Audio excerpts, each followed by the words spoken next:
हाँ बेटा, सबसे पहले सभी बच्चों से सुप्रभात। और आज इस वीडियो में अपने कक्षा 12 में हिंदी साहित्य जो विषय है, इस विषय की पाठ्यक्रमानुसार जो तीसरी इकाई है, और उस तीसरी इकाई में सरयू पाठ्य पुस्तक है। इस सरयू पुस्तक के दो भाग है, एक गद्य भाग और दूसरा पद्य भाग। तो गद्य भाग चल रहा है, पूर्व की वीडियो में मैं आपको यही भाग करवा रहा हूं। आज अपने गद्य भाग का अगला पाठ शिव और देव। पाठ का नाम है शिव और देव। ये कहानी है और इसके रचनाकार है सच्चिदानंद हीरानंद वात्स्यायन अज्ञेय। तो मेरा सभी बच्चों से आग्रह रहेगा कि वे इस पाठ पर चर्चा करवाने से पहले, इस पर बातचीत करने से पहले, सभी बच्चे सरयू पाठ्य पुस्तक के गद्य भाग की कहानी शिव और देव, ये कहानी है बेटा, तो ये सभी निकाल लेवें और मेरे साथ इसका अध्ययन करें और इसको समझने का प्रयास करें बेटा। सबसे पहले बेटा हम इस कहानी के शिव और देव शीर्षक से कहानी है, इस कहानी के जो रचनाकार है, सबसे पहले हम रचनाकार के व्यक्तित्व और कृतित्व के बारे में जानकारी प्राप्त करेंगे, इस पर चर्चा करेंगे। तो सबसे पहले इन दोनों में से अपने अज्ञेय जी का जो व्यक्तित्व है उस पर बातचीत करते हैं। अज्ञेय जी का पूरा नाम, इनका पूरा नाम सच्चिदानंद हीरानंद वात्स्यायन अज्ञेय है। लंबा नाम है, संक्षेप में इनको अज्ञेय के नाम से पुकारा जाता है, लेकिन पूरा नाम इनका सच्चिदानंद हीरानंद वात्स्यायन अज्ञेय है बेटा। इनका जन्म उत्तर प्रदेश में जिला देवरिया, और उसमें देवरिया जिले के अंदर गांव है कसिया। 1911 में अज्ञेय जी का जन्म हुआ बेटा। उत्तर प्रदेश के देवरिया जिले में कसिया नामक गांव है, और इस गांव में 1911 में इनका जन्म हुआ था बेटा। ये बहुआयामी व विलक्षण प्रतिभा के धनी थे जन्म से ही बेटा। बहुआयामी, एक आयाम नहीं कई आयाम, इनके व्यक्तित्व के कई पक्ष उभर करके सामने आए हैं बेटा। ये रचनाकार के अलावा, कवि के अलावा उपन्यासकार भी हैं, कहानीकार भी हैं, नाटककार भी हैं। तो ऐसा जो व्यक्तित्व होता है जिसमें एक से अधिक आयाम होते हैं, वह बहुआयामी कहलाता है। अज्ञेय जी का जो व्यक्तित्व था वो बहुआयामी था बेटा। इनके पिता का नाम हीरानंद शास्त्री, जो पुरातत्ववेता थे बेटा। पुरातत्ववेता वो होता है जो पुराने इतिहास की, पुरानी जो चीजें होती है उनकी जो जानकारी करता है और उसके अंदर जो रुचि रखता है, जिसका उसे ज्ञान होता है, वह पुरातत्ववेता कहलाता है बेटा। उनके पिता हीरानंद शास्त्री पुरातत्ववेता थे। इनका जो बचपन था वो एक जगह नहीं बीता है, कई जगह व्यतीत हुआ। लखनऊ, कश्मीर, बिहार और मद्रास में। लखनऊ, कश्मीर, बिहार और मद्रास, इन 4 जगहों पर इनका बचपन बीता। इनकी जो शिक्षा थी वो मद्रास और लाहौर में हुई थी बेटा। शिक्षा दीक्षा इनकी मद्रास और लाहौर में हुई। बीएससी की बेटा। बीएससी समझते हो बेटा? मतलब स्नातक का प्रथम वर्ष, द्वितीय वर्ष और तृतीय वर्ष, ये तीनों वर्षों में पढ़ाई पूर्ण करने के बाद में जो डिग्री मिलती है वो स्नातक की होती है, और ये डिग्री इन्होंने विज्ञान में ली। एमए स्नातकोत्तर वो इन्होंने अंग्रेजी विषय में की, और इसके अलावा संस्कृत और हिंदी का भी पूरी गहनता के साथ इन्होंने अध्ययन किया बेटा। एमए हिंदी एमए अंग्रेजी में करने का तात्पर्य ये नहीं था कि इनका ध्यान केवल अंग्रेजी की ओर है, इसके साथ साथ संस्कृत और हिंदी का भी इन्होंने गहराई से अध्ययन किया। जब देश आज़ादी के लिए संघर्ष कर रहा था तो उस समय देश में स्वतंत्रता के लिए आंदोलन चलाए जा रहे थे। उन आंदोलनों में इन्होंने भाग लिया और एक क्रांतिकारी के रूप में ये जेल भी गए। इनकी सैनिक प्रतीक, नया प्रतीक, बिजली, विशाल भारत, वाक और दिनमान, ये इनकी अंग्रेजी में छपने वाले त्रैमासिक पत्रिका थी बेटा। त्रैमासिक 3 महीने के बाद में जिसका नया संस्करण प्रकाशित होता है, तो ये इनकी त्रैमासिक पत्रिकाएं थी। सैनिक प्रतीक, नया प्रतीक, बिजली, विशाल भारत, वाक और दिनमान। तो इसका इन्होंने संपादन भी किया है। कई वर्षों तक इन्होंने आकाशवाणी में भी अपनी सेवा दी है, यानी यहां भी नौकरी की, और 3 वर्ष तक सेना में भी रहे हैं बेटा। यहां कैप्टन के रूप में इन्होंने अपनी सैन्य क्षेत्र के अंदर सेवा दी है बेटा। इनका जो स्वभाव था वो यायावरी था बेटा। यायावरी का मतलब होता है घुमंतु, जो घूमने वाला होता है, बाहर, घर से बाहर, जो अन्य स्थानों पर जाकर के और उन चीजों को देखता है, और न केवल देखता है, उनसे बहुत कुछ सीखता है, ग्रहण करता है।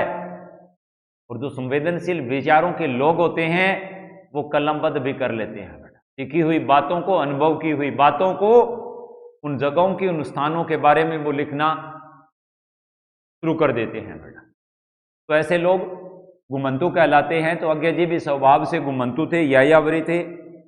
इन्होंने न केवल एशिया का भ्रमण किया बल्कि यूरोपीय महाद्वीप का भी भ्रमण किया बेटा। 1961 के अंदर, आगे चल करके 1961 के अंदर कैलिफोर्निया विश्वविद्यालय, कैलिफोर्निया यूनिवर्सिटी के अंदर भारतीय संस्कृति के आचार्य के पद पर इनकी वहां नियुक्ति हो गई। इनकी रचना कितने नावों में कितनी बार,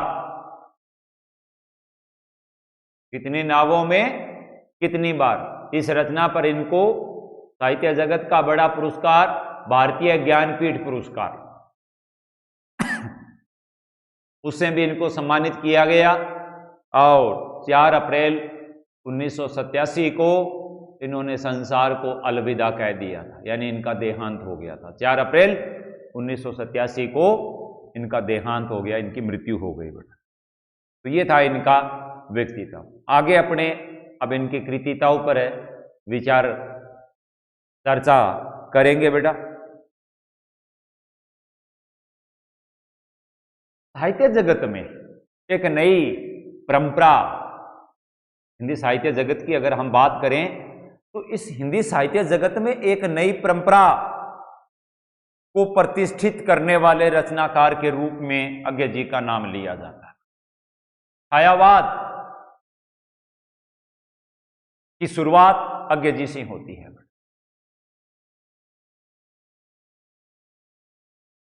1943 में इन्होंने तार सप्तक का प्रकाशन किया और यहीं से छायावाद का जन्म भी माना जाता है। इस तार सप्तक के बाद में आगे चल करके इन्होंने 3 और तार सप्तकों का संपादन किया।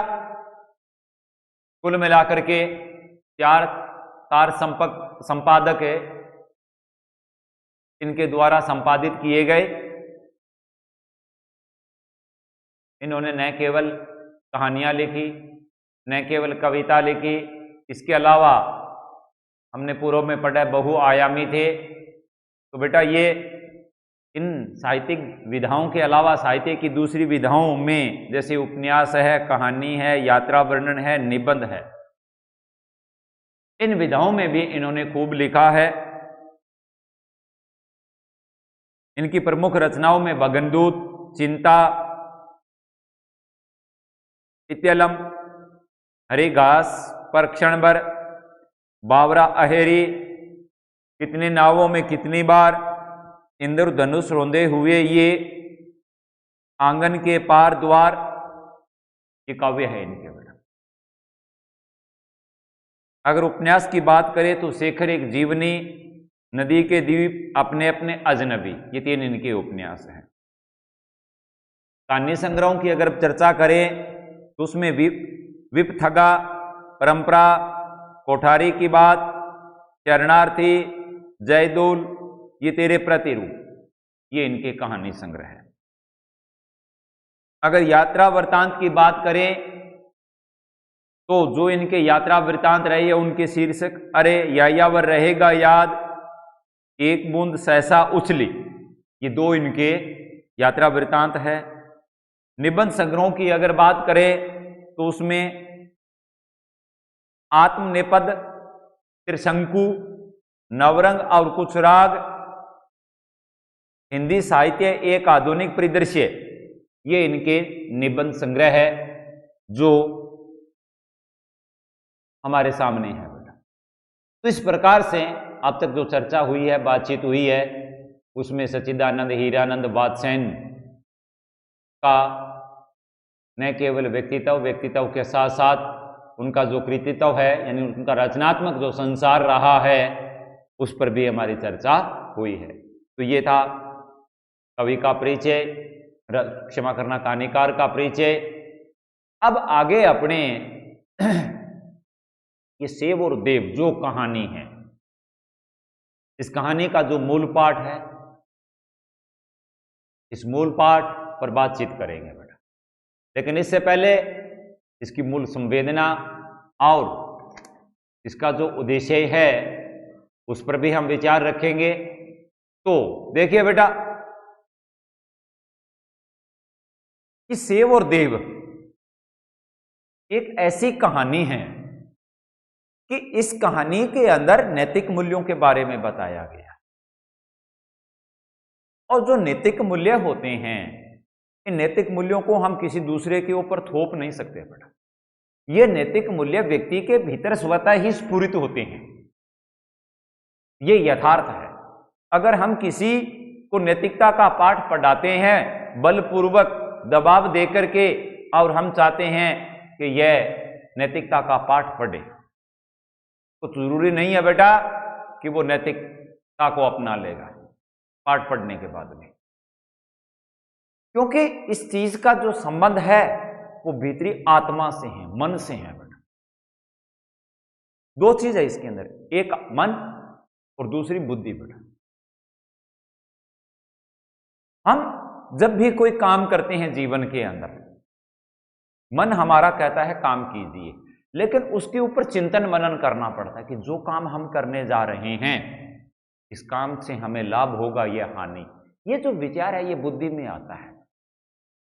आदमी साधारणतः बुद्धि के अंदर जो तर्क उठते हैं, जो विचार पनपते हैं, उन्हीं के द्वारा वो आगे बढ़ता है, काम करता है। मन कई बार हम गलत काम में हाथ डाल लेते हैं और उसके पीछे हमें फायदा दिखाई देता है। वो काम गलत होता है लेकिन वहां लाभ होता हुआ दिखाई देता है। अब हम उसकी ओर कदम बढ़ाते हैं, और जो हम कदम बढ़ाते हैं उसकी ओर जाते हैं, ये विचार बुद्धि दे रही है हमें, लेकिन उस गलत कृत्य के प्रति मन आत्मा है वो हमें रोक रही है कि नहीं, तुम जो कुछ करने जा रहे हो वो गलत है। लेकिन हम बुद्धि के वशीभूत होकर के अपने स्वार्थ की पूर्ति के लिए, लाभ की खातिर हम आगे उस गलत काम को कर लेते हैं जो गलत है। क्यों?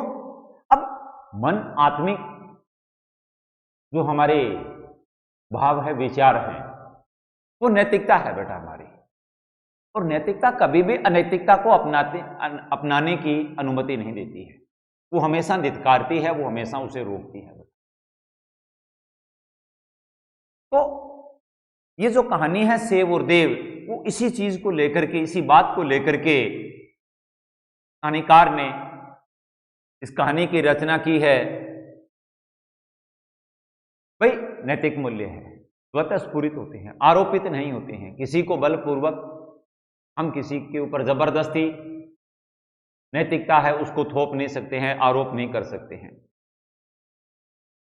और इसके अतिरिक्त जो आस्थावादी लोग होते हैं बेटा, ध्यान देना, जिनको किसी चीज के प्रति, किसी विचार के प्रति, किसी पदार्थ के प्रति, किसी परंपरा, रीति रिवाज, आदर्श, मूल्य आदि के प्रति अगर आस्था है तो वहां ये नैतिकता और गहरा जाती है। जो व्यक्ति या यूं कहें आस्थावादी लोगों के अंदर नैतिकता अधिक होती है, उनमें यह नैतिकता अधिक गहरा जाती है। अब इस कहानी के मुख्य पात्र प्रोफेसर साहब है, उनका जो व्यक्तित्व है, एक रचनाकार ने एक ऐसे व्यक्तित्व का चित्रण पाठक के सामने किया है जो व्यक्तित्व यह सिद्ध करता है कि आस्था में सबसे बड़ी शक्ति होती है। आस्था के अंदर सबसे ज्यादा ताकत होती है। क्यों? देखिए बेटा, आस्था का कोई प्रमाण नहीं है, कोई हम कहें उसका कोई सबूत नहीं, ये तो मन से पैदा होने वाली चीज है। अब हम एक और छोटा सा उदाहरण, एक पत्थर है, निर्जीव है बेटा, जड़ है। यदि उस पत्थर के प्रति हमारी आस्था है, हम उसे पूजने लग जाते हैं, उसमें हम भगवान को देखने लग जाते हैं।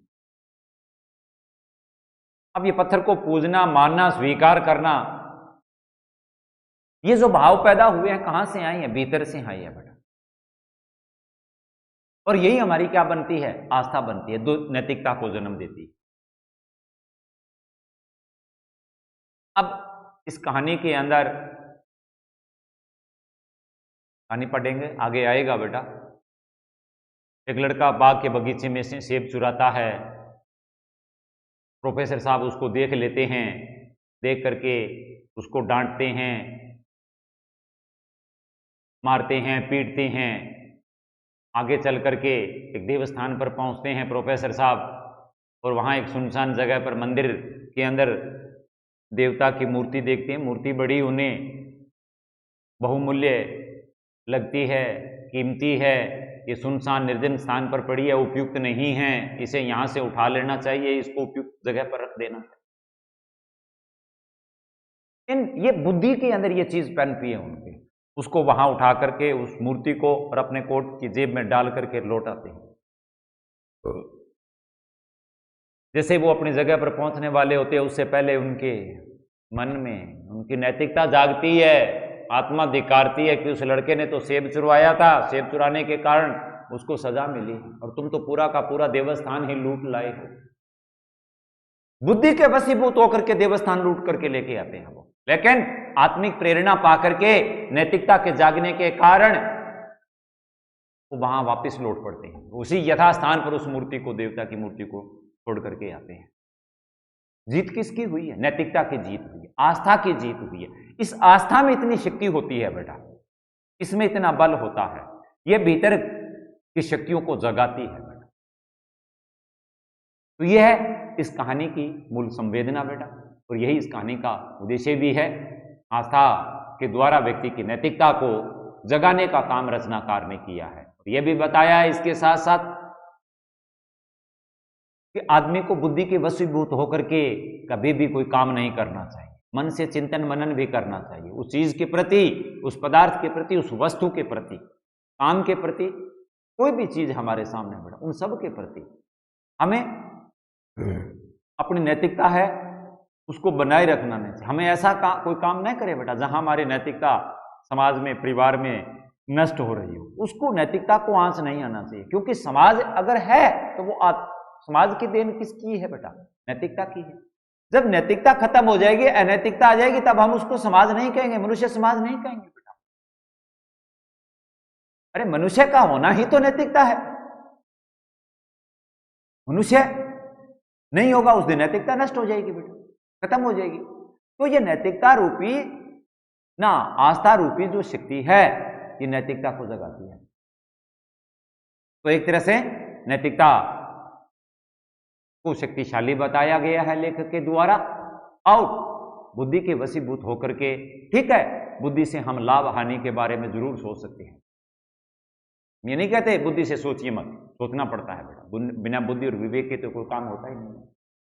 लेकिन ऐसा भी कोई कार्य न करें बेटा जहां आत्मा धिक्कारती हो, मन हमारा उस काम को करने के लिए रोक रहा।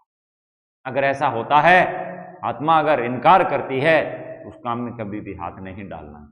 चलिए बेटा, ये था इस पाठ का उद्देश्य, इस पाठ की संवेदना जो मैंने पूर्व में रखी आपके सामने। अब हम पाठ का परिचय पढ़ते हैं। देव और देव, इस कहानी के द्वारा लेखक ने यानी यज्ञ जी ने जहां एक और यह स्पष्ट संदेश दिया है कि नैतिक मूल्यों की स्थिति स्वतः स्फुरित होती है। वे नैतिक मूल्य जो होते हैं ये आरोपित नहीं होते हैं, मैंने पूर्व में बता दिया, ये स्वतः अंदर से, भीतर से, आत्मा से स्वतः प्रकट होते हैं। अब नैतिकता क्या है? देखिए बेटा, आप विद्यालय से घर लौट रहे हैं, मार्ग में कोई असहाय, दुर्बल, अपाहिज व्यक्ति मिल जाता है, उसे मानवीय मदद की आवश्यकता है। यदि आप घर लौटते समय उस व्यक्ति की मदद करते हैं, मदद किसी भी तरह की हो सकती है, आर्थिक रूप से भी हो सकती है, शारीरिक रूप से भी हो सकती है, या वस्तु पदार्थ आदि के रूप में भी हो सकती है, भोजन पानी आदि के रूप में भी हो सकती है। ऐसी अगर आप मदद करते हो, या सीधे शब्दों में कहें इस तरह से आप यदि उसकी सेवा करते हो, तो यही आपकी क्या होगी बेटा? मानवीय नैतिकता होगी। यही हमारा क्या है? मानवीय मूल्य है बेटा। तो ये चीज अब उस समय जब आप करोगे बेटा, उस समय आपको कोई कहेगा नहीं, क्योंकि ये कार्य जो है कि ये कह करके करने वाला नहीं है बेटा।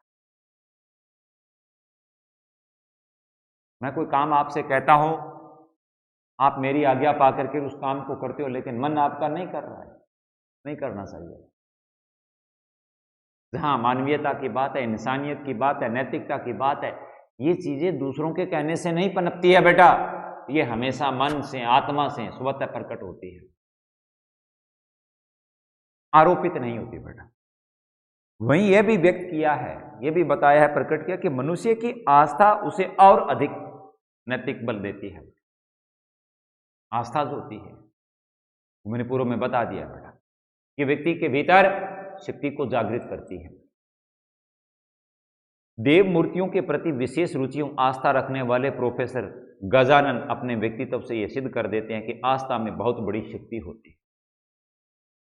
कि प्रोफेसर गजानन पूरा इनका नाम है मुख्य पात्र का, और देवताओं की जो मूर्तियां होती है उनके प्रति इनमें रुचि है, आस्था भी है, और इन्होंने अपने व्यक्तित्व से उस देवता की मूर्ति को पहले चुराते हैं, बाद में जो लड़का सेब चुराता है उसको देखते हैं, मारते हैं, पीटते हैं, और आगे चल करके फिर इनकी आत्मिक शक्ति जागृत होती है, और फिर लौटते और उसी मंदिर में उस मूर्ति को रख देते हैं। तो ये इस प्रकार का व्यक्तित्व का जो क्रियाकलाप है वो इस आस्था रखने वाले प्रोफेसर साहब जो गजानन है, इनकी आस्था को जागृत करती है, और आस्था में बड़ी शक्ति होती है। तभी तो बौद्धिक शक्ति है वो आस्थावादी शक्ति के आगे पराजित हो गई थी बेटा। पहले मूर्ति का चुराना बौद्धिक शक्ति का परिणाम था, लेकिन जब इनके भीतर आस्था जागृत हुई, आस्थावादी शक्ति जागृत हुई, जागी, तभी उसी मूर्ति को अपनी जगह पर पहुंचा दिया। इसका मतलब आस्थावादी शक्ति में ताकत ज्यादा है, तभी तो बौद्धिक शक्ति है वो इसके सामने पराजित हो गई, कमजोर पड़ गई। पहले तो वो सोचते हैं उसके बारे में, ये 3-4 हजार की होगी, अगर किसी अच्छे शिल्पकार के हाथ में लगे तो ये 10 हजार की होगी, महंगी होगी। ये जो चीजें आ रही वो दिमाग में आ रही थी, उनकी बुद्धि के द्वारा पनप रही थी बेटा। वो प्रोफेसर गजानन एक भूखे बालक को सेब की बाग से सेब चुरा कर तोड़ने पर डाला। अच्छा, जो बच्चा सेब तोड़ता है, चुराता है, वो किस लिए? वो कोई लोभ, कोई लालच, कोई व्यवसाय नहीं करना चाहता है बेटा। उसे भूख लगी है, अपनी क्षुधा को शांत करने के लिए वो सेब चुराता है। और यह चुराना, यह कृत्य करना अपनी भूख, ये नैतिकता के नाते गलत भी नहीं है बेटा। वे जो कर रहा है उसको आवश्यकता है, जरूरत है उसकी, मूलभूत आवश्यकता है उसकी, ये रोटी कपड़ा और मकान, ये 3 व्यक्ति की मूलभूत आवश्यकता मानी गई है। तो इनमें से भूख है, अब वो भूख को शांत करना चाहता है, इसलिए वो सेब चुराता है। लेकिन उस समय लेखक को गलत लगता है कि इसने चोरी की है। एहसास कब होता है? बाद में होता है कि उस बच्चे ने तो भूख को शांत करने के लिए सेब चुराया था, और तू अपने स्वार्थ की खातिर, अपने बुद्धि के वशीभूत होकर के, अपने लालच लोभ के कारण इस मूर्ति को चुरा करके ले गया। तू कौन सी भूख शांत करना चाहता है? अपने स्वार्थ की शांत भूख है, उसको स्वार्थ करना चाहता है, जो जिसमें नैतिकता नहीं है। यद्यपि उसने चोरी की है, सेब चुराया है, नैतिकता चोरी करने की बात कभी भी नहीं कहती है, लेकिन फिर भी उसके अंदर नैतिकता है, और इस प्रोफेसर गजानन के कार्य के अंदर नैतिकता नहीं है। डांटते हैं और स्वयं देव मंदिर में उपेक्षित पड़ी अनुपम मूर्ति से, अद्वितीय उस मूर्ति से ये सोचकर उठा लेते हैं कि मंदिर में इसका रख रखाव ठीक नहीं है, ये उचित जगह पर नहीं है। वे उसे अपने ओवरकोट में छिपा, ओवरकोट जो ऊपर से लेकर नीचे तक बड़ा सा कोट होता है बेटा, ज़्यादा सर्दी ज़्यादा ठंड होती है उस समय से पहना जाता है, तो उस जेब के अंदर रख लेते हैं। लौटते समय वही सेब का बगीचा रास्ते में पड़ता है, सेब का बाग, और वे देखते हैं कि वही पहले वाला लड़का सेब की चोरी कर रहा है। ये देखकर वे क्रोधित होते हैं, गुस्सा आता है उनको और बच्चे को मारते, किंतु अचानक उन्हें अनुभव होता है, कोई बात है बेटा, अचानक नैतिकता जागृत होती है, आत्मिक शक्ति प्रकट होती है। इस बच्चे ने तो केवल सेब चुराया है, वे तो देवस्थान लूट ले गए। उनकी आत्मा, उनका जमीर भीतर से बोल उठता है, बेटा इसने तो सेब चुराया सिर्फ अपनी भूख मिटाने के लिए, तो इतना मूल्यवान भी नहीं, और तुम तो पूरा का पूरा देवता। अरे जिन देवताओं के प्रति तो हमारी क्या होती है? श्रद्धा होती है, आस्था होती है, विश्वास होता है, जिनके आगे हम नमन होते हैं, जो हमारे जीवन और विश्वास का आधार होता है, उन्हीं के द्वारा हम आस्तिक बनते हैं बेटा। तो उसी को हम लूट करके लेके आ गए हैं। हम तो मानवता के सबसे बड़े, देवताओं के बहुत बड़े क्या है? चोर है, लुटेरे हैं हम तो। यही अनुभूति उनके हृदय में मूल चेतना और नैतिकता जगाती है। इस प्रकार की अनुभूति उनकी आत्मा को जगाती है, उनके जमीर को जगाती है, उनकी नैतिकता, उनकी आस्था को जागृत करती है। उल्टे पांव लौटकर देवस्थान जाते हैं, वापिस उसी स्थान पर जाते हैं बेटा, मूर्ति को वापस यथास्थान पर, जिस स्थान से उन्होंने देवता की मूर्ति को उठाया था, उसी स्थान पर उस मूर्ति को रखते। उन्हें अपने पर, अपने किए पर गलानी, और गलानी तभी महसूस होगी बेटा, ध्यान रखना, कि जब आत्मा, जब आपका जमीर, जब आपकी नैतिकता जागृत हो जाएगी। तो ये प्रायोगिक रूप से, हालांकि रचनाएं जो होती हैं, कहानियां, ये सब काल्पनिक होती है, लेकिन इस कल्पना शक्ति के द्वारा एक यथार्थ जो है, उस यथार्थ को प्रयोग के रूप में, कल्पना को प्रयोग के द्वारा सिद्ध करके लेखक ने आपके सामने रखा है। ये घटनाक्रम का वर्णन करके, इस प्रकार से घटनाक्रम को चला करके, दर्शा करके, और यहां प्रायोगिक रूप से इस बात को सिद्ध किया है लेखक ने। तो ये चीज आस्था है, ये नैतिकता है, ये इसका संबंध मन से है, आत्मा से है, और ये भीतर से जागृत होती है बेटा। वे ये सिद्ध कर देते हैं, भारतीय देवी देवता जिनमें हम आस्था रखते हैं, उनसे हमारे हृदय में छाया अंधकार, अज्ञान अंधकार नष्ट हो जाता है। अच्छा, उन्हें ज्ञान नहीं था बेटा कि जो वो कार्य करने जा रहे हैं वो सही है या गलत है। ज्ञान नहीं था, क्या था भीतर? अज्ञानता का अंधकार था, और उस छोटी सी घटना से अज्ञानता के अंधकार का पर्दा उठ गया, और पर्दे हटते ही ज्ञानता के प्रकाश उनके भीतर प्रकाशित हो गया। जैसे ही प्रकाशित हुआ, और उस ज्ञानता के प्रकाश प्रकाशित होने का नैतिकता जाग गई। नैतिकता कि उस चीज के प्रति उनमें क्या है? आस्था है, और इस आस्था से नैतिकता जागी, और उसी के द्वारा वो शक्ति इनमें पैदा हुई, और नैतिक मूल्य और सत्य की प्रतिष्ठा, यानी सत्य की प्रतिष्ठा हुई। तो इस प्रकार से इस पाठ का ये जो सेव और देव है, इसका ये मूल पाठ था। अब इस मूल पाठ से जुड़ी हुई पाठ की जो व्याख्या है, वो अपने अगले वीडियो के अंदर पढ़ेंगे बेटा। तब तक के लिए धन्यवाद।